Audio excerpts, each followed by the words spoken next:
Hi all ಎಲ್ಲರೂ ಹೇಗಿದ್ದೀರಾ? ಶನಿವಾರ ಬೆಳಗ್ಗೆಯಿಂದನೇ ಲಾಗ್ನ ಸ್ಟಾರ್ಟ್ ಮಾಡ್ಕೊತಾ ಇದ್ದೀನಿ. ಇವತ್ತು ಸ್ವಲ್ಪ ಮೋಡ ಥರನೇ ಇತ್ತು ವಾತಾವರಣ ಅಂತಲೇ ಸಹ ಹೇಳ್ಬೋದು. ಇವತ್ತು ನಮ್ಮ ಟಿಫನ್ಗೆ ಬೇಗ ಆಗೋ ಥರ ನಾನು ಲೆಮನ್ ರೈಸ್ನ ರೆಡಿ ಮಾಡ್ಕೊಂಡಿದ್ದೆ. ಪಾಪುಗೆ ರವೆ ದೋಸೆನ ಮಾಡಿಕೊಟ್ಟಿದ್ದೆ.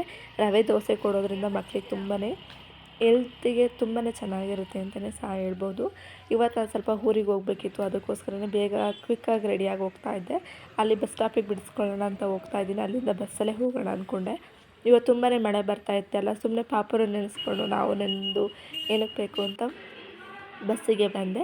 ಇನ್ನು ಬೇಕ್ರಿ ಸ್ವಲ್ಪ ಐಟಮ್ನ ತೆಗೆಸ್ಕೊಂಡೆ. ಆಮೇಲೆ ಬಸ್ಸಲ್ಲಿ ಹತ್ತಿದ್ರೆ ತುಂಬಾ ಜನ ಇದ್ದರು. ಇವತ್ತು ಏನೋ ಗೊತ್ತಿಲ್ಲ, ಬಸ್ ಸ್ಟಾಪಲ್ಲಂತೂ ತುಂಬಾ ಜನ ಇದ್ದರು ಮಾತ್ರ. ಇನ್ನು ಪಾಪುನು ಸಹ ಬಸ್ಸಲ್ಲೇ ಮಲ್ಕೊಂಡಿದ್ರು. ನನಗೂ ಸಹ ತುಂಬಾ ಹಸಿವಾಗ್ತಿತ್ತು. ಬಸ್ಸಲ್ಲಿ ಹೋಗ್ತಾ ಹೋಗ್ತಾ ಚಿಪ್ಸು ಅದೆಲ್ಲ ತಿಂದ್ಕೊಂಡು ಟೈಮ್ ಆಗೋದೇ ಗೊತ್ತಾಗಲಿಲ್ಲ. ಅಲ್ಲಿ ಹೋಗುವಷ್ಟರಲ್ಲಿ ಎಲ್ಲನೂ ಸಹ ರೆಡಿ ಮಾಡ್ತಾಯಿದ್ರು. ಈ ಫುಲ್ ವಿಡಿಯೋ ಅಪ್ಲೋಡ್ ಮಾಡಿದ್ದೀನಿ, ಚೆಕ್ಔಟ್ ಮಾಡಿ. ನೆಕ್ಸ್ಟ್ ವ್ಲಾಗಲ್ಲಿ ಸಿಗ್ತೀನಿ. ಟೇಕ್ ಕೇರ್, ಬಾಯ್.